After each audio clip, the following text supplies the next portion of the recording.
ബെഹനാൻ വിളിച്ചതിനെ കുറിച്ച് കൃത്യമായ രേഖകൾ പുറത്തു വന്നില്ല. ഡൈവർഷൻ വരില്ല. ബെന്നി ബെഹനാൻ വിളിച്ചതിനെ കുറിച്ച് കൃത്യമായ രേഖകൾ പുറത്തു വന്നില്ലേ?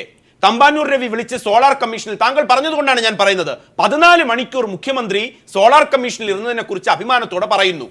എന്തുകൊണ്ട് മുഖ്യമന്ത്രിയോട് ചോദ്യം ചോദിച്ചില്ല എന്ന് പറയുമ്പോൾ ഒരു മാധ്യമപ്രവർത്തകൻ എന്ന രീതിയിൽ ഞാൻ റീവൈൻഡ് ചെയ്യുകയാണ്. അതിന് തൊട്ട് മുമ്പത്തെ ദിവസം തമ്പാനൂർ രവി വിളിച്ചു പറഞ്ഞത് എന്താ? നിന്റെ എല്ലാ പ്രശ്നങ്ങളും മുഖ്യമന്ത്രി പരിഹരിക്കും. ശ്രീ പ്രദീപ് ഇടപെടല്ലേ? യെസ്. ഇടയ്ക്ക് ഇടപെടല്ലേ? ഇല്ല പ്ലീസ്. ഇല്ല, അല്ല ഇടപെടല്ലേ എന്ന് പറയുന്നത് അങ്ങനെ ഞാൻ മുൻകൂർ ജാമ്യം എടുത്തതാണ് എന്ന് പറയാനുള്ള ഈ പറഞ്ഞ 2-3 കാര്യങ്ങളുണ്ടല്ലോ പറയാം. ഒന്ന് ശ്രീ സജീവൻ പറഞ്ഞതിന്റെ അതിപ്പോൾ അത് ഇപ്പം റിവൈൻഡ് ചെയ്യാനുള്ള ഇതല്ല. പക്ഷേ ഇപ്പം ഏറ്റവും ഒടുവിൽ ശ്രീ പ്രദീപ് പറഞ്ഞ ഈ 2013 ജൂലൈ 19 എഴുതിയ കത്തിൽ പറഞ്ഞിരിക്കുന്ന ഒരു കാര്യം അവിടുന്ന് തന്നെ തുടങ്ങാം. 2013 എഴുതിയിരിക്കുന്ന കത്തിൽ ഒരു മുൻ കേന്ദ്രമന്ത്രി എന്നെ ഒരു സംസ്ഥാന മന്ത്രിയുടെ വീട്ടിൽ വെച്ച് ബലാത്സംഗം ചെയ്തു. 2013 ഈ മുൻ കേന്ദ്രമന്ത്രി എന്ന് വിവക്ഷിക്കപ്പെടുന്ന ആൾ ആരും ആയിക്കോട്ടെ, ABC or XY or Z, അന്ന് മുൻ കേന്ദ്രമന്ത്രി അല്ല, അന്ന് കേന്ദ്രമന്ത്രിയാണ്, മുൻ കേന്ദ്രമന്ത്രിയല്ല. കത്തിൽ മുൻ കേന്ദ്രമന്ത്രിയാണ്. 1. 2013 ആഭ്യന്തരമന്ത്രിയായിരുന്ന രമേശ് ചെന്നിത്തലയുടെ പേഴ്സണൽ സ്റ്റാഫ് എന്നെ പറ്റാർക്കോ പരിചയപ്പെടുത്താനും കാഴ്ചവെക്കാനും ശ്രമിച്ചു. പ്ലീസ്, അവിടെയാണ് ഇന്ററപ്റ്റ് ചെയ്യല്ലേ എന്ന് ഞാൻ പറഞ്ഞു. I know you will interrupt. അതുകൊണ്ടാണ് ഞാൻ മുൻകൂർ ജാമ്യം എടുത്തത്. 2013 അല്ല 2000 ട്വിസ്റ്റിംഗ്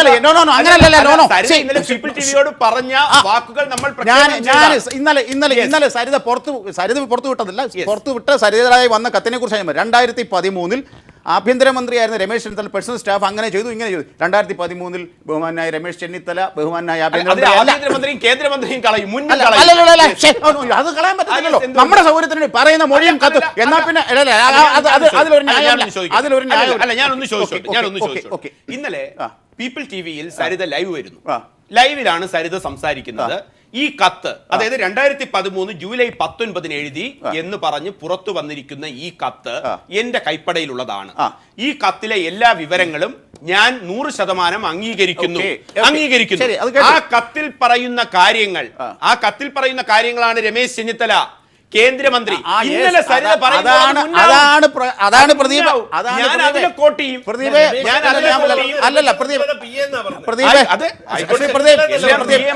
ഡോക്ടർ മോഹൻ, ശ്രീ പ്രദീപ്, അവിടാണ് പെങ്കുച്ചൻ അബദ്ധം പറ്റിയത്. 2013 രമേശ് ചെന്നിത്തല മന്ത്രിയല്ല. 2013 ഈ പറഞ്ഞ ഉദ്ദേശിച്ച ആരോ ആയിക്കോട്ടെ, കേന്ദ്രമന്ത്രി, മുൻ കേന്ദ്രമന്ത്രിയല്ല. 2014 വരെ UPA ഗവൺമെന്റ് ഉണ്ടായിരുന്നു, കേന്ദ്രത്തിൽ മന്ത്രിയായിരുന്നല്ലോ കേരളത്തിൽ 8 പേര്, അതിലാരെങ്കിലും ആയിക്കോട്ടെ. മുന്നേ ആ പറഞ്ഞതിനകത്തൊക്കെ, ആ എഴുതിയതിനകത്തൊക്കെ ഒരുപാട് കാര്യങ്ങളില്ലേ? പ്ലീസ് തടയല്ലേ എന്നെ. പിന്നെ ശ്രീ പ്രദീപ് തന്നെ മുമ്പ് 2-3 ബ്രേക്കിന് മുമ്പ് പറഞ്ഞൊരു കാര്യമുണ്ട്. അവിടെ കട്ടിലിന്റെ സ്ഥാനത്തുണ്ടായിരുന്നു, കസേര മറ്റേടത്തുള്ള അല്ലല്ല, ആ പറഞ്ഞ പരാമർശത്തോടെ ഞാൻ പറയാം. അങ്ങനെയൊക്കെ എത്ര വിശദമായിട്ട് അവള്, സോറി ആ സ്ത്രീ, എന്റെ നാവ് ക്ഷമിക്കുക, അല്ലല്ല എങ്കിലും ഞാൻ അതാ പെങ്കൊച്ചു പോലും ഞാൻ പറഞ്ഞത് എത്ര, പക്ഷേ എങ്കിലും അങ്ങനെ പറയാൻ പാടില്ല, ഒരു പൊതുവേദിയിൽ നിന്ന് പറയാൻ പാടില്ല. ആ സ്ത്രീ പറഞ്ഞതായി വന്ന മൊഴികളിൽ ഈ പറഞ്ഞ പോലെ പ്രദീപ് കോട്ട് ചെയ്ത അത് അങ്ങനെ ഉണ്ടായിരുന്നു. അത്ര സീൻ റീക്രിയേറ്റ് ചെയ്ത് പോലും പറയുന്ന ഒരു എഫക്റ്റ്. 20 ദിവസം മുൻപ് ഇതേ വ്യക്തി പറഞ്ഞിരുന്നു, പിതൃതുല്യനായിട്ട് തന്നെ ഞാൻ കരുതുന്ന ആളെന്ന് 20 ദിവസം മുമ്പ് പറഞ്ഞു. പറയട്ടെ, പിന്നെ 20 ദിവസം മുമ്പ് പറഞ്ഞിരുന്നു 2013 ഇങ്ങനെയുള്ള മുഖ്യമന്ത്രിയുടെ ഔദ്യോഗിക വസ്തു വെച്ച് ഇങ്ങനെ ഒരു പീഡാനുഭവം ഉണ്ടായെങ്കിൽ 2016 വീണ്ടും ഒരു എന്താ പറയുക, ആ ഒരു വലിയൊരു സ്നേഹവും ബഹുമാനവും ഒന്നും ആ ഒരു വ്യക്തിയോട് ആർക്കും തോന്നില്ല, ഒരു സ്ത്രീ പ്രത്യേകിച്ചും തോന്നില്ല. പിന്നെ ഒന്നുകൂടെ പ്ലീസ് പിന്നെ എനിക്ക് മൈക്ക് തരികയോ വേണ്ട, ഇതൊന്ന് പറഞ്ഞു തീർത്ത്. പിന്നെ ഒരു ഏതാനും മാസങ്ങൾക്ക് മുമ്പ് ഇപ്പോൾ CPM-ന്റെ ഔദ്യോഗിക ചിഹ്നത്തിൽ മത്സരിക്കാനായിട്ട് ഒരുങ്ങിയിരിക്കുന്ന ഒരു മാധ്യമപ്രവർത്തകന് ഒരു ചാനലിൽ കൊടുത്ത ഇന്റർവ്യൂവിൽ ഇതേ സ്ത്രീ പറയുന്നുണ്ട്, ശ്രീ ഉമ്മൻചാണ്ടി സാർ അങ്ങനെ അദ്ദേഹത്തിന്റെ അങ്ങനെ ഒരു മുഖം ഞാൻ കണ്ടിട്ടില്ല. അല്ല പറയട്ടില്ലേ, ശ്രീ ഉമ്മൻചാണ്ടി സാർ എന്നോട് മോശമായി പെരുമാറിയിട്ടില്ല. ബിജു രാധ, അപ്പം അതുകൊണ്ട് ഏതാനും മാസം എന്ന് പറയാൻ കൃത്യമുണ്ട്. ഈ നമ്മളെല്ലാം കൂടെ മാധ്യമക്കാരെല്ലാം കൂടെ ഇളിപ്പിരായ ഒരു സന്ദർഭമുണ്ട്. ബിജു രാധാകൃഷ്ണൻ പൊണി കൊടുത്ത് എവിടെ ഒരു CD ഉണ്ടെന്നും പറഞ്ഞ് പെരുമ്പാവൂർന്ന് തമിഴ്നാട് വരെ മാധ്യമക്കാരെല്ലാം കൂടെ ലൈവായിട്ട് പോയി ചെയ്തൊരു സാധനമുണ്ട്, CD തപ്പിപ്പോയി. അതിനുശേഷം കൊടുത്ത ഇന്റർവ്യൂ ആണ്. അപ്പൊ അതിനകത്ത് അതിനെക്കുറിച്ച് ഈ സ്ത്രീ പറഞ്ഞ എന്താണ്, അങ്ങനെ ഒരു CD ഇല്ല, ബിജു രാധാകൃഷ്ണൻ പറഞ്ഞ വ്യാജമാണ്, എനിക്കറിയായിരുന്നു അങ്ങനെ ഒരു CD ഇല്ല. അതിങ്ങനെ പറയുമ്പോൾ ശ്രീ അജിത്കുമാർ, അതിൽ ഏറ്റവും വലിയ ശ്രദ്ധിക്കേണ്ട കാര്യം അവർ പറയുന്ന ഒരു ക്ലാരിഫിക്കേഷൻ നമ്മൾ വിശ്വസിക്കണം. എന്തിനാണ് അതിന് ഡിജിറ്റൽ എവിഡൻസ് പുറത്തു വന്നില്ലേ? പറയല്ലേ? അല്ല അങ്ങനെ പറഞ്ഞാൽ എങ്ങനെ ശരിയാവും? ഫാക്ട് നോൺ ഫാക്ട് ഞാൻ താങ്കളുടെ അറിവിലേക്ക് വേണ്ടി പറയുകയാണ്. അതിന് താങ്കൾ കണ്ണിക്കാം. ഒരു ഇടവേള എനിക്ക് അത്യാവശ്യമുള്ള അതിലേക്ക് പോകുന്നതിന് മുമ്പ് ഞാൻ ചോദിക്കട്ടെ, ഞാനൊന്ന് പറഞ്ഞോട്ടെ, എന്താണ് സരിത പറയുന്നത്? സോളാർ കമ്മീഷനിൽ മൊഴി കൊടുക്കുന്നതിന് മുമ്പ്, തൊട്ടു മുമ്പ് തമ്പാനൂർ രവി സരിതയെ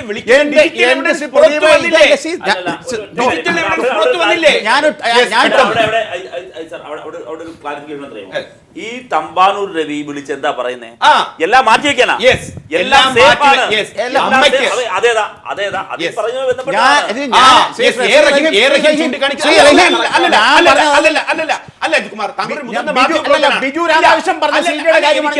എനിക്ക് ഇടപെടേണ്ടി വരും.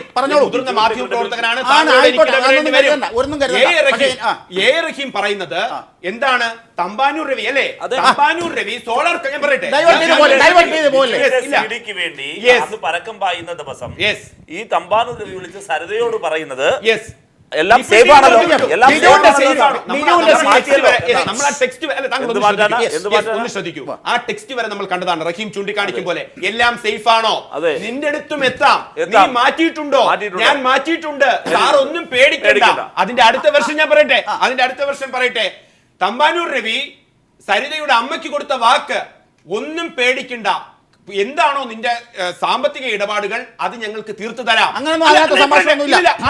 ആ ടെക്സ്റ്റ് മൊത്തം താങ്കൾ, ഞാൻ പറയട്ടെ, ഇത് കാണുമ്പോൾ സംശയമുള്ള പ്രേക്ഷകരാണെങ്കിൽ പഴയ പത്രങ്ങളിലേക്ക് പോട്ടെ. ഞാൻ പറയട്ടെ അജിത് കുമാർ, ഒന്നുകൂടെ എനിക്ക് പറയണം കാര്യം, അത്ര ഞാൻ ശക്തമായി പറയാൻ കാര്യം, ഒരു മാധ്യമ പ്രവർത്തകനാണ്, ഞങ്ങളാണ്, പീപ്പിൾ TV ആണ് ഇതെല്ലാം ആദ്യം പ്രേക്ഷകരിൽ എത്തിച്ചത്. ഒന്നുകൂടെ ഞാൻ പറയാം, ആ പാനലിൽ നമ്മളെല്ലാം ഉണ്ടായിരുന്നു. ഒന്നുകൂടെ പറയട്ടെ, മറ്റവനൊരു തെമ്മാടിയാണ്, അവൻ കാൽക്കുലേഷൻസ് തെറ്റിക്കും. ഇത് പറഞ്ഞ ബിജു രാധാകൃഷ്ണൻ മറ്റൊന്ന് പറഞ്ഞത് എന്താ? സാമ്പത്തിക ഇടപാടിൽ നാളെ സോളാർ കമ്മീഷനിൽ നീ പോകുന്നുണ്ടോ? പോകുമ്പോൾ അഭിഭാഷകനുമായി സംസാരിച്ചോ? റോഷനുമായി സംസാരിച്ചോ? ഞാൻ സംസാരിച്ചു. മാതൃഭൂമിയിൽ വന്നിട്ടുള്ള കാര്യങ്ങൾ മുഴുവൻ ഞാൻ വായിച്ചു മനസ്സിലാക്കിയിട്ടുണ്ട്. സാർ ഇപ്പോൾ എന്നെ സംസാരിക്കരുത്, ഒരു സേഫ് സോണിലല്ല, ഞാൻ പിന്നെ തിരിച്ചു വിളിക്കാം. ഞാൻ ടെക്സ്റ്റ് ബൈ ടെക്സ്റ്റ് പറയുന്നു. എന്നിട്ട് പറഞ്ഞത് എന്താ? അമ്മയ്ക്ക് ഉറപ്പ് കൊടുത്തു, പിതൃതുല്യനാണ് മുഖ്യമന്ത്രി, ആ പിതൃതുല്യൻ ഒരു മകളെ പോലെ എന്നെ സംരക്ഷിക്കുമെന്ന് ഞാൻ വിശ്വസിച്ചു. അത് തെറ്റിയത് കൊണ്ട് ഞാൻ ഇപ്പോൾ കാര്യങ്ങൾ പറയുന്നു. അതിൽ താങ്കളുടെ വെർഷൻസ് ഞാൻ മസ്റ്റ് ആയിട്ട് വരും, താങ്കളിലേക്ക് ഞാൻ വരും. ഇതൊരു ഫാക്ട്സ് ആയതുകൊണ്ട് ഞാൻ അവതരിപ്പിച്ച കാര്യമാണ്. ഇതൊക്കെ ബൈ ടെക്സ്റ്റ് ആണ്. എന്തെങ്കിലും നമുക്ക് വരാം. റഹീമിന് എന്തെങ്കിലും ഈ ഞാൻ പറഞ്ഞ കാര്യങ്ങൾ ഒരു പക്ഷപാതവും വേണ്ട. ഞാൻ ടെക്സ്റ്റ് ബൈ ടെക്സ്റ്റ് പറഞ്ഞതിൽ താങ്കൾക്ക് എതിർപ്പുണ്ടോ? ഫക്രുദ്ദീൻ നിരീക്ഷകനാണ് താങ്കൾ എതിർക്കുന്നുണ്ടോ? ഈ പറഞ്ഞ കാര്യത്തിൽ എതിർപ്പൊന്നുമില്ല. കൃത്യമായ ടെക്സ്റ്റ് ആണ് പറഞ്ഞത്. ആ ടെക്സ്റ്റിൽ ഒരു മറുപടി ഉണ്ടെങ്കിൽ അജിത് കുമാറിലേക്കും അതോടൊപ്പം ഡോക്ടർ വേണുമോഹൻ. ഈ ചർച്ചയിൽ നമുക്ക് ആരോടും ഒരു പക്ഷപാതവുമില്ല. സരിത നമ്മുടെ മുന്നിൽ നിൽക്കുന്നത് കേരളത്തിലേക്ക് വ്യവസായം തുടങ്ങാൻ വന്ന ഒരു സംരംഭക, അവർ ആരോ ആയിക്കൊള്ളട്ടെ, ഒരു സ്ത്രീ. ഇന്ത്യൻ ഭരണഘടന അനുശാസിക്കുന്നുണ്ട് ഒരു സ്ത്രീക്ക് അല്ലെങ്കിൽ ഒരു വ്യക്തിക്ക്, അതിന്റെ ക്ലോസിലേക്ക് അടക്കം നാം വരാം, അതിനപ്പുറത്തേക്ക് അജിത് കുമാർ അടക്കം നിഷേധിക്കുകയാണ്. സരിത മാറ്റിപ്പറയുന്നവളാണ്. ഈ കാര്യങ്ങൾ സോളാർ കമ്മീഷനിൽ മൊഴി കൊടുത്തതിന് ശേഷമുള്ള സരിതയുടെ നിലപാടുകൾ അനുസരിച്ചാണെങ്കിൽ അജിത് കുമാർ പറയുന്ന കാര്യങ്ങൾ എത്രമാത്രം കണ്ണിക്കേണ്ടതുണ്ട്? എന്താണ് ആ ഫാക്ട്സ്? അതാണ് അറിയേണ്ടത് ഈ സംവാദം. അല്ല, അജിത്തേട്ടൻ പറഞ്ഞതിന്റെ മാതിരി സരിത മാറ്റി പറയുന്നവളാണ്. കാര്യങ്ങൾ വളരെ കൃത്യമായി പ്ലാൻ ചെയ്യുന്നതാണ്. കൃത്യമായി ഇതൊക്കെ ഓർമ്മിച്ച് വെച്ചതിന്റെ പിന്നിലും കാര്യങ്ങളൊക്കെ ഉണ്ടാവും. അതൊന്നും ഇല്ല എന്ന് ഞാൻ പറയുന്നില്ല. പക്ഷെ എന്റെ പ്രശ്നം നമ്മളെ മുഖ്യമന്ത്രിയാണ്. നമ്മളെ മുഖ്യമന്ത്രി ആരാ? നമ്മളെ ഈ ലോകത്തിന് മുന്നിൽ, ഇന്ത്യയുടെ മുന്നിൽ റെപ്രസെന്റ് ചെയ്യുന്ന ആളാ. നമ്മളെ മുഖ്യമന്ത്രിയെ ഒഴുത്തി ഇങ്ങനെ വന്നിട്ട് ടാർണിഷ് ചെയ്യാൻ ശ്രമിക്കുമ്പോൾ മുഖ്യമന്ത്രി കേസെടുക്കുന്നില്ല, ആരും ഒരു കേസെടുക്കുന്നില്ല, അന്വേഷിക്കുന്നില്ല. മുഖ്യമന്ത്രിയുടെ വലം കൈ ഇടം കൈ എന്ന് പറഞ്ഞ് നടക്കുന്ന ജൂദാസുമാർ, തമ്പാനൂർ രവി, ബെന്നി ബെഹ്നാൻ, ഈ പെണ്ണുങ്ങളെ അങ്ങനെ വിളിച്ചുകൊണ്ടിരിക്കുക. ഈ പെണ്ണുങ്ങളെ വിളിച്ചുകൊണ്ടിരുന്നിട്ട് ഇപ്പം നമുക്കൊക്കെ മുഖ്യമന്ത്രിക്കെതിരെ പറയാൻ ആർഗ്യുമെന്റ് ഉണ്ടാക്കി വെക്കുക. അപ്പോൾ ഇതെല്ലാം എന്നിട്ട് ഇവർക്കെതിരെ ഒന്നും ആക്ഷൻ എടുക്കുന്നില്ല. ഇതിൽ നിന്ന് നമ്മൾ എന്താ മനസ്സിലാക്കേണ്ടത്? ഒറ്റ കാര്യം മനസ്സിലാക്കാനുള്ളത്, സരിത തട്ടിപ്പരുത്തിയാണെങ്കിലും സരിത പറയുന്നതിൽ എന്തൊക്കെ ഉണ്ട്. റഹീം ആ വിഷയം നിൽക്കുമ്പോൾ ഒരു കേസ് കൊടുക്കുന്നതിനെ കുറിച്ചാണ് ഫക്രുദ്ദീൻ പറയുന്നത്. അറ്റ്ലീസ്റ്റ് ക്ലിഫ് ഹൗസിലെ ഒരു ഗാർഡനർ പോലും നാണം കെടുന്നുണ്ടാകും ഈ അവസ്ഥയിൽ. അങ്ങനെ ഒരാൾക്ക് പോലും കേസ് കൊടുക്കേണ്ട ഒരു സാഹചര്യം ഉണ്ടെങ്കിൽ ഈ പറയുന്ന ന്യായീകരണങ്ങളൊക്കെ ഏതെങ്കിലും തലത്തിൽ നിലനിൽക്കുമോ? ഒരിക്കലും നിൽക്കുന്നതല്ല. ശ്രീ അജിത്ത് വളരെ ദുർബലമായ വാദമുഖങ്ങളാണ് അദ്ദേഹം ഇവിടെ ഉയർന്നതെന്നാണ് എൻ്റെ അഭിപ്രായം. ഒരിക്കലുമില്ല. ഈ പറഞ്ഞ ഓരോ ഘട്ടത്തിലും ഉമ്മൻചാണ്ടി വളരെ കൃത്യമായി ഈ വിഷയത്തിൽ നിന്ന് ഒളിച്ചോടാനുള്ള പരിശ്രമമാണ് നടത്തിയത്. ഇത് സംബന്ധിച്ച് കൃത്യമായ അന്വേഷണം നടത്തണമെങ്കിൽ ഇതിനകമാകാമായിരുന്നു. നിഷേധിക്കണമെങ്കിൽ കൃത്യമായ തെളിവുകളുടെ അടിസ്ഥാനത്തിൽ നിഷേധിക്കാമായിരുന്നു. അതൊന്നുമില്ല. ഇപ്പോൾ ഒടുവിലത്തെ വാർത്ത എന്താ? ഹൈക്കമാൻഡിൻ്റെ ലിസ്റ്റിൽ നിന്ന് ബെന്നി ബെഹനാൻ പുറത്തായി. ബെന്നി ബെഹനാൻ എങ്ങനെയാണ് പുറത്താക്കപ്പെട്ടത്? കുറ്റാരോപിതനായത് സോളാർ കേസുമായി ബന്ധപ്പെട്ടാണ്. ബെന്നി ബെഹനാനും തമ്പാനൂർ രവിയുമാണ് ഇതുമായി ബന്ധപ്പെട്ട ഇടനിലക്കാരെന്നുള്ളത് കേരളത്തിൽ എല്ലാവർക്കും അറിയാവുന്ന കാര്യമല്ലേ? ബെന്നി ബെഹനാൻ്റെയും തമ്പാനൂർ രവിയുടെയും ടെലിഫോൺ സംഭാഷണങ്ങൾ, ഞാൻ ചോദിക്കുന്നത്, ഉമ്മൻചാണ്ടി ഇത്രയധികം ഡിഫെൻസീവായ ഒരു ഘട്ടത്തിൽ പോലും ഈ രണ്ടു പേരെ ഉമ്മൻചാണ്ടിക്ക് കൈവിടാതെയാണ് ഇതുവരെ പോയത്. ഇപ്പോൾ ബെന്നി ബെഹനാനെ കൈവിടേണ്ടി വന്നിരിക്കുന്നു, കുരുതി കൊടുക്കേണ്ടി വന്നിരിക്കുന്നു. ഈ വിഷയവുമായി ബന്ധപ്പെട്ടല്ലേ? ഉമ്മൻചാണ്ടി ഇക്കാര്യത്തിൽ യഥാർത്ഥത്തിൽ മാപ്പ് പറയണം. ഉമ്മൻചാണ്ടി നടപടിക്ക് വിധേയമാകണം. അതിനുള്ള ആർജവും കോൺഗ്രസിനില്ല. അതുകൊണ്ടാണ് ഞാൻ ഈ ചർച്ചയിൽ ആദ്യം പറഞ്ഞത്, KPCC പ്രസിഡന്റ് ഇക്കാര്യത്തിൽ നിലപാട് വ്യക്തമാക്കണം. അദ്ദേഹത്തിൻ്റെ മൗനം അവസാനിപ്പിക്കണം. അദ്ദേഹം ഇക്കാര്യത്തിൽ നിലപാട് വ്യക്തമാക്കണം. അദ്ദേഹം അല്പമെങ്കിലും ആത്മാഭിമാനമുണ്ടെങ്കിൽ KPCC അധ്യക്ഷൻ്റെ പദവി അവസാനിപ്പിച്ച് വീട്ടിൽ പോകണം. അതാ ചെയ്യേണ്ടത്. ജെ അജിത് കുമാർ, താങ്കൾ ന്യായീകരിക്കുന്നതൊക്കെ അങ്ങ് സമ്മതിച്ചാൽ പോലും ആർക്കും അതങ്ങോട്ട് ബോധ്യം പറഞ്ഞില്ല. അതാണ് ഇവിടുത്തെ പ്രശ്നം. ഇപ്പൊ ശ്രീ റഹീം ഇത് ഡൈവേർട്ട് ചെയ്ത് പോയതിൽ അതിന്റെ പുറകെ ആ വഴി തെളിച്ച വഴിയെ പോകാൻ എനിക്ക് താല്പര്യമില്ല എന്ന് തന്നെയല്ല. ഇതിനകത്ത് KPCC പ്രസിഡന്റ് ഒന്നും ഇൻവോൾവ് ചെയ്യേണ്ട കാര്യമില്ല. ബേസിക്കലി അദ്ദേഹത്തിന്റെ നിലപാട് വളരെ റഹീം പറഞ്ഞതിൽ ഒരു കാര്യമുണ്ട്. കാരണം എന്തെന്നറിയോ? ഈ ബെന്നി ബെഹനാനെതിരെ ഞാൻ ചോദിക്കട്ടെ അജിത് കുമാർ, ഈ 5 ദിവസം ഏതു കാര്യത്തിലായിരുന്നു ഡൽഹിയിൽ തർക്കം? ബെന്നി ബെഹനാനെതിരെ, കെ ബാബുവിനെതിരെ, പിന്നെ ശ്രീ സുധീരന്റെ KPCC പ്രസിഡന്റ് നിലപാട് വളരെ വ്യക്തമാണ്. അദ്ദേഹം മുന്നോട്ട് വെച്ച ഒരു സിദ്ധാന്തം എന്ന് പറയുന്നത് ദീർഘകാലം ഒരുപാട് ടേംസ് മത്സരിച്ച ആളുകൾ മാറി നിൽക്കണം. അത്രേ ഉള്ളൂ. രണ്ട് കുറ്റാരോപിതരായവരും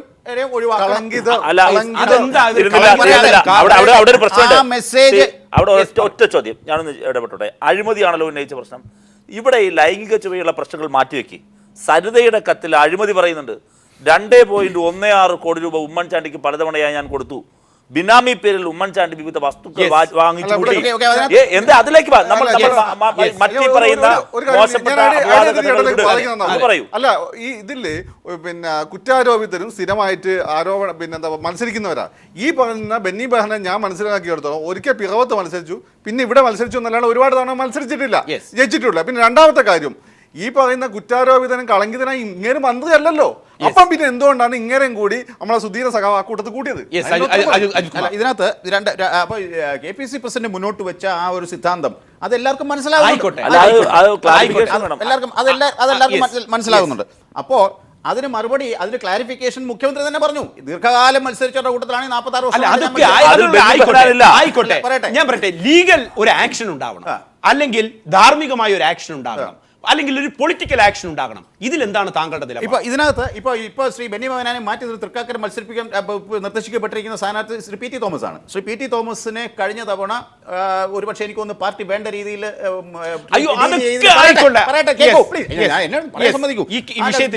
കഴിഞ്ഞ തവണ PT തോമസിന് ന്യായം കിട്ടിയില്ല പാർട്ടിയിൽ എന്നുള്ളത് ഒരു സത്യമാണ്. ഏതോ ഒരു സംരക്ഷണ സമിതി, ഹൈറേഞ്ച് സംരക്ഷണ സമിതി ആരുടെ ഭീഷണിയുടെ പേരിലോ അല്ലെ ഏതോ ഒരു ബിഷപ്പോയിട്ട് എന്തോ പറഞ്ഞു എന്നും പറഞ്ഞ് ആ മനുഷ്യനെ മാറ്റി നിർത്തിയിട്ട് വേറെ പരീക്ഷണം നടത്തി, അത് പരാജയപ്പെട്ടു.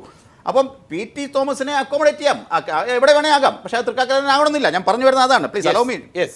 അപ്പം ഇതിനകത്ത് ശ്രീ സുധീരൻ ഉന്നയിച്ചുകൊണ്ട് വന്ന അല്ലെങ്കിൽ പുറപ്പെടുവിച്ച ഒരു സന്ദേശം എന്ന് പറയുന്നത് അത് ഒരു പക്ഷേ കോൺഗ്രസ് നേതൃത്വം കുറച്ച് അതിന് വഴങ്ങിയിട്ടുണ്ടെന്ന് അത് വേണം മനസ്സിലാക്കാൻ. ഒന്ന് പിന്നെ ഈ ലിസ്റ്റ് സത്യസന്ധമായ കാര്യത്തിലേക്ക് വരെയാണ് ലിസ്റ്റ് വന്നില്ല. ശ്രീ ബെന്നി ബെഹനാൻ ഇന്ന് രാവിലെ തന്നെ പറഞ്ഞു, സ്വയം പറഞ്ഞു, ഞാൻ പിന്മാറുകയാണ്, ഞാൻ ലിസ്റ്റ് വന്നില്ല. ഇന്നലെ അടൂർ പ്രകാശ് സ്വീകരണേറ്റ് വാങ്ങി.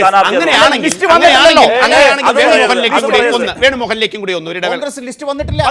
ലിസ്റ്റ് വരുന്നതിന് മുമ്പ് ബെന്നി ബെഹനാൻ പറഞ്ഞു, ഞാൻ സ്വയം പിന്മാറുകയാണ്.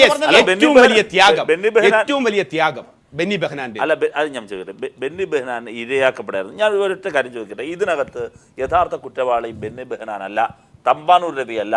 അവർ അവരുടെ വിശ്വസ്തനായ അവരുടെ യജമാനനെ കാക്കാനുള്ള പണിയാണ് അവർ ചെയ്തത്. അതാണ്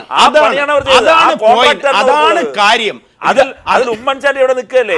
ആ ഉമ്മൻചാണ്ടിയെ കുറിച്ച് KPCCയുടെ നിലപാടെന്ത്? അതാണ് ഞങ്ങൾക്ക് അറിയാം. അതോടൊപ്പം ആഡ് ചെയ്തൊരു കാര്യമുണ്ട് ചർച്ചകളിൽ. എനിക്ക് വേണ്ടി പ്രവർത്തിച്ചവരാണ് ഇവർ, എന്റെ മന്ത്രിസഭയിലെ അംഗങ്ങൾ. അവർ മാറിയാൽ തലവനായ ഞാനും മാറും. കെ ബാബു എന്താ പറഞ്ഞത്? ഞാൻ പറയട്ടെ, കെ ബാബു ഇതിനകത്ത് കത്തിൽ ഒരിടത്ത് ബെന്നി ബെഹനാൻ പീഡിപ്പിച്ചെന്നോ ബെന്നി ബെഹനാൻ സാമ്പത്തിക ഇടപെടലെന്നോ പറഞ്ഞിട്ടില്ല. ഇതിനകത്ത് പറഞ്ഞത് ബെന്നി ബെഹനാൻ ഉമ്മൻചാണ്ടിക്ക് വേണ്ടി ഇടനിലക്കാരായി ഇടപെട്ടു എന്നുള്ളതാണ്. അതുമായി ബന്ധപ്പെട്ട മറ്റൊന്നുകൂടി കെ ബാബു ഇന്നലെ പറഞ്ഞത് എന്താണെന്ന് അറിയാമോ? മുഖ്യമന്ത്രി അറിഞ്ഞിട്ടാണ് ഞാൻ എല്ലാം ചെയ്തത്. കെ ബാബു മാത്രമല്ല, അടൂർ പ്രകാശ് മുഖ്യമന്ത്രിയുമായുള്ള ചർച്ചയ്ക്ക് ശേഷം പറഞ്ഞു, മുഖ്യമന്ത്രി അറിയാതെ ഞാൻ ഒന്നും ചെയ്തിട്ടില്ല. മുഖ്യമന്ത്രിയെ ഞാൻ സ്വയം പിന്മാറി. ആയിക്കോട്ടെ, ഒരിടവേളയ്ക്ക് രാവിലെ അദ്ദേഹം ആയിക്കോട്ടെ. ആ ത്യാഗം നമ്മൾ അങ്ങ് സമ്മതിക്കുകയാണ്. ബെന്നി ബെഹനാന്റെ ത്യാഗം അസംതൃപ്തിയാണ്. വേണുമോഹൻ, ബെന്നി ബെഹനാന്റെ ത്യാഗം ഈ ഉമ്മൻചാണ്ടിയെ സംരക്ഷിച്ചതുകൊണ്ട്, അല്ലെങ്കിൽ സരിത, ഞാൻ ഉമ്മൻചാണ്ടിയെ സംരക്ഷിക്കുന്നതല്ല, സരിതയുടെ ആരോപണം നേരിട്ട് ഒരാളെ സംരക്ഷിക്കാനുള്ളത്. കോൺഗ്രസിന്റെ മറ്റ് ആരോപണ വിധേയർ, തെളിവുകളുള്ളവർ, ഇവർക്കൊക്കെ എന്തേ KPCC ഒരു ത്യാഗത്തിന്റെ ഫോർമുല സമർപ്പിക്കുന്നില്ല? മറുപടി ഉണ്ടോ താങ്കൾക്ക്? അല്ല, ഇവിടെ ഈ ചർച്ചകൾ നമ്മൾ ഇങ്ങനെ പോകുമ്പോൾ ഒക്കെ ഉമ്മൻചാണ്ടി എന്ന് പറഞ്ഞ വ്യക്തിയെ ഇല്ലായ്മ ചെയ്യുന്ന തരത്തിലേക്കുള്ള ഒരു ചർച്ചയാണ് പോകുന്നത്. ഒരു കാര്യം ഞാൻ പറയാം, ഇവിടുത്തെ ചർച്ചയുടെ കാര്യം പറഞ്ഞു. ഇപ്പം അടൂർ പ്രകാശോ കെ ബാബുവോ എല്ലാ ഉത്തരവാദിത്വം മുഖ്യമന്ത്രി അറിഞ്ഞുകൊണ്ടാണ് ചെയ്യുന്നതെന്ന് പറയുമ്പോൾ നിങ്ങൾ ക്യാബിനറ്റ് ഫോം ഓഫ് ഗവൺമെന്റിനെ കുറിച്ച് പഠിക്കണം. Cabinet comes together, works together and goes together. അത് പറയുമ്പോൾ ഉമ്മൻചാണ്ടി സാർ ഇരിക്കുന്ന മന്ത്രിസഭയിലെ എല്ലാ മന്ത്രിമാരും ഉമ്മൻചാണ്ടി സാർ അറിയാതെ ഒന്നും ചെയ്തിട്ടില്ല. അതുകൊണ്ടാണ് ഉമ്മൻചാണ്ടി ശക്തനായ മുഖ്യമന്ത്രിയായി മാറിയത്. രണ്ടാമത്തെ കാര്യം, നമ്മൾ സരിത വിഷയത്തിലേക്ക് വരാം. 2013 ജൂലൈ മാസം ക്ലിഫ് ഹൗസിൽ വെച്ച് ഉമ്മൻചാണ്ടി സാറ് സരിതയെ പീഡിപ്പിച്ചു എങ്കിൽ പിന്നീട് 2015 തന്നെ ഈ സരിത പറയുന്നത് കത്തെഴുതുന്നതിന് മുമ്പായിരിക്കുമല്ലോ പീഡനം. 2015 ഉമ്മൻചാണ്ടി സാറ് വൃതതുല്യനാന്ന് പറഞ്ഞു. അത് കഴിഞ്ഞാണ് വീണ്ടും 2015 അവസാനം പറഞ്ഞ ഉമ്മൻചാണ്ടി സാറ് കൈക്കൂലി മേടിച്ചെന്ന് പറഞ്ഞു. അപ്പൊ വൃതതുല്യനായ ഒരു വ്യക്തി എന്ന് പറയുമ്പോൾ 2 വർഷത്തിന് മുമ്പ് പീഡിപ്പിച്ച ഒരു പീഡകനെ ഒരു സ്ത്രീയും കേരളത്തിൽ അങ്ങനെ പറയത്തില്ല. ഈ സരിത പ്രശ്നം പോലെ തന്നെ ഒരു പ്രശ്നം ഉണ്ടായിരുന്നു ജോസ് തെറ്റേലിന്റെ. അവിടത്തെ കേരളത്തിലെ ഭരണകക്ഷി കാണിച്ച മര്യാദ പ്രതിപക്ഷം കാണിക്കുന്നില്ല. ഉമ്മൻചാണ്ടി സാറ് 46 വർഷം MLA ആയിട്ടിരുന്ന ജനകീയനായ ഉമ്മൻചാണ്ടി സാറിനെ പ്രൊട്ടക്ട് ചെയ്യാൻ ആരുടെയും സഹായം വേണ്ട. അദ്ദേഹം ജനക്കൂട്ടത്തിൽ ജീവിക്കുന്ന ആളാണ്. ഇടവേള പോകേണ്ടതുള്ളത് കൊണ്ട് ഈ വേണുമോഹൻ ഈ പറഞ്ഞ ആരോപണങ്ങളൊക്കെ പറഞ്ഞിട്ടുള്ളത് ഇവിടുത്തെ മാധ്യമങ്ങളോ പ്രതിപക്ഷമോ അല്ല. കഴിഞ്ഞ 5 ദിവസം VM സുധീരൻ രാഹുൽ ഗാന്ധിയെയും സോണിയാഗാന്ധിയും തൃപ്തിപ്പെടുത്താൻ വേണ്ടി നടന്നിട്ട് ഇന്ന് വരെ VM സുധീരന്റെ ഒരു സ്ട്രേറ്റ് ഫോർവേഡ് ആയിട്ടുള്ള കൃത്യമായ ഒരു മറുപടി കാത്തിരിക്കുകയാണ് കേരളം. ശ്രീ ജെ അജിത് കുമാർ, ഒരു ഇന്ത്യൻ ഭരണഘടനയും ഇന്ത്യൻ നീതിന്യായ വ്യവസ്ഥയും നിയമങ്ങളും ഒക്കെ പറയുന്നുണ്ട്, ഒരു ഫിസിക്കൽ ഹരാസ്മെന്റിന് ഒരു സ്ത്രീ ഈവൻ ഓപ്പോസിറ്റ് പാർട്ടിക്കെതിരെ വെർബൽ ആണെന്ന് കൂടി പറഞ്ഞാൽ പോലും വിത്തിൻ 24 hours ഒരു FIR രജിസ്റ്റർ ചെയ്യണം. അങ്ങനെയാണെങ്കിൽ ഇവിടെ ആരോപണ വിധേയരായവർ ഉമ്മൻചാണ്ടിയും മുൻ എന്നൊക്കെ പറയാം, ആ മുന്നും പിന്നും ഒക്കെ മാറ്റട്ടെ, ആരൊക്കെയാണെന്ന് താങ്കൾക്കറിയാം. എന്തുകൊണ്ട് ഈ സർക്കാരിന് കഴിയുന്നില്ല? കഴിയേണ്ടതല്ലേ? കഴിഞ്ഞില്ലെങ്കിൽ അത് ആക്ഷേപമല്ലേ? അല്ല, ശ്രീ പ്രദീപ് ചോദിച്ചത് വളരെ ന്യായമായ ചോദ്യമാണ്. പക്ഷേ ഈ സ്ത്രീ ഇതുവരെ ഒരു പരാതിയായിട്ട് അങ്ങനെ ഈ ഒരു ആക്ഷേപം ഒരു പരാതിയായിട്ട്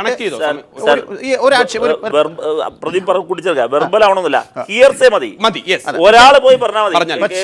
പക്ഷേ ഈ സ്ത്രീ വ്യക്തിപരമായിട്ടൊന്നും ഒരു പരാതി ഒരു വേദിയിലും ഉന്നയിച്ചിട്ടില്ല, ഒരു കംപ്ലൈന്റും രജിസ്റ്റർ ചെയ്തിട്ടില്ല, രജിസ്റ്റർ ചെയ്യുന്ന സെൻസ് ഫയൽ ചെയ്തിട്ടില്ല. അപ്പൊ അല്ല പറയട്ടെ, അല്ല പക്ഷെ ഞാൻ തിരിച്ചൊരു കാര്യമാണ് എനിക്ക് നിർദ്ദേശിക്കാനുള്ളത്. അതായത് ഇങ്ങനെ ഈ ശ്രീ ഫക്രുദ് പറഞ്ഞ പോലെ കേരള മുഖ്യമന്ത്രിക്കെതിരായിട്ട് ഇങ്ങനെ ആരോപണം ഉന്നയിച്ച ഒരു പൗരൻ, പുരുഷനോ സ്ത്രീയോ ആയിക്കോട്ടെ, അവർക്കെതിരെയാണ് നടപടി എടുക്കേണ്ടതെന്നാണ് എനിക്ക് ആ ചോദ്യം പ്രേക്ഷക സമൂഹത്തിലേക്ക് വെക്കുന്നു. ഒരു സാധാരണ സ്ത്രീ, അവർ ആരുമാകട്ടെ, ഒപ്പം എനിക്ക് കൂട്ടിച്ചേർക്കാനുള്ളത്, ഉഭയകക്ഷി പ്രകാരം 2 വ്യക്തികൾ, അത് സ്ത്രീയും പുരുഷനും പരസ്പരം അവരുടേതായ സ്വകാര്യതകളിൽ ആസ്വദിച്ചിട്ടുണ്ടെങ്കിൽ കുറെ നാളുകൾക്ക് ശേഷം ഒരു അലിഗേഷൻ ആ സ്ഥാനത്ത് വന്നാലും താങ്കളുടെ വാദം അവിടെയും നിൽക്കും. അങ്ങനെ നിൽക്കുമ്പോഴും ഇന്ത്യൻ നിയമവ്യവസ്ഥകൾ, IPC, Indian penal code, supreme കോടതിയുടെ വിധികൾ പറയുന്നുണ്ട്, ഒരു സ്ത്രീ തനിക്ക് ഒരു പുരുഷനിൽ നിന്ന് അതിനകത്ത് പ്രശ്നം വരുന്നത് അറിയാമോ? ഈ പ്രദീപ് പറഞ്ഞ ഡിഫറൻ്റ് ആണ് ഈ വിഷയം. സരിതയുടെ ആരോപണം എന്താ? റെജീനയുടെ ഇഷ്യൂവിന് തുല്യമാണ്. ഈ സരിതയുടെ ഇഷ്യൂ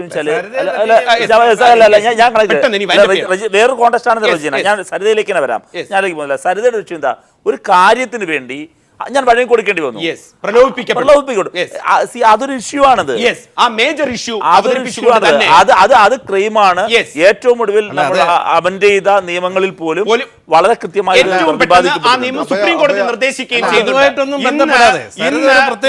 24 മണിക്കൂർ കഴിഞ്ഞിരിക്കുന്നു. പീപ്പിൾ TV സരിതയുടെ നേരിട്ടുള്ള വാക്കുകൾ പീപ്പിൾ ടിവിയിലൂടെ ഇന്നലെ വൈകിട്ടായിരുന്നു സരിത വെളിപ്പെടുത്തിയത്.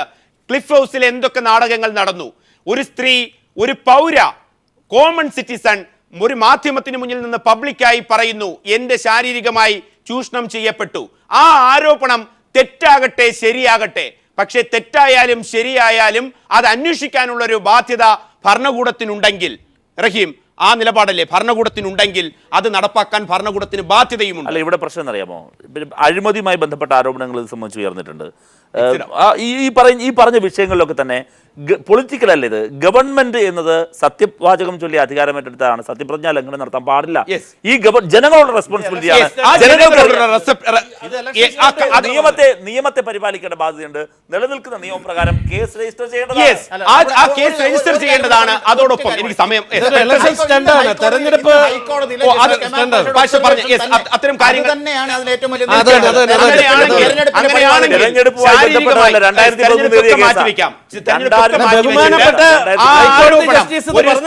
ഒരു സ്ത്രീ തന്നെ ശാരീരികമായി ചൂഷണം ചെയ്തു എന്ന് പറഞ്ഞാൽ അവർ പറയുന്നത് സത്യമാണോ? ആരോപണ വിധേയരായവരാണോ സത്യം? അതറിയണമെങ്കിൽ ഒരു അന്വേഷണം ഉണ്ടാകണമെങ്കിൽ ഒരു FIR ഉണ്ടാകണം. പീപ്പിൾ ടിവിയിലൂടെ ആ നിലപാട് ആവർത്തിച്ചതിന് 24 മണിക്കൂർ കഴിഞ്ഞിട്ടും ഒരു FIR ഇല്ല. ഇത് ശരിയോ തെറ്റോ? അതാണ് ചർച്ച. ആ ചർച്ചയിൽ ആ ചോദ്യം പ്രേക്ഷകർക്ക് മുന്നിൽ അവതരിപ്പിച്ചുകൊണ്ട് എല്ലാ അതിഥികൾക്കും നന്ദി.